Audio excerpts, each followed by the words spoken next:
regardless of the inheritance of God, God labels you as well. He's like, you're my son and you're my daughter. Above, you're not just it's not about your performance. It's not, oh, wow, you're a worship leader, you're a pastor, or you're my son and you're my daughter. And that's how God sees you. You have that inheritance of Him.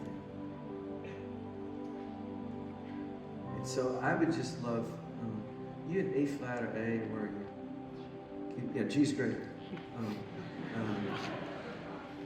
just love for us to, if we could.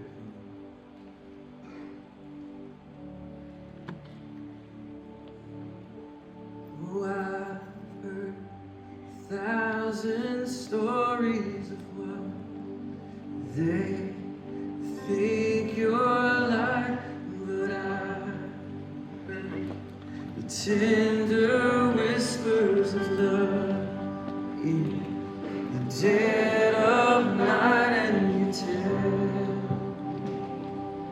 that you're pleased and that I'm never alone.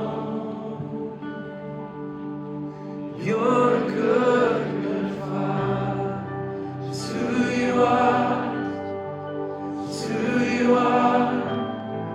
It's who you are, and I'm loved by you. It's who I am.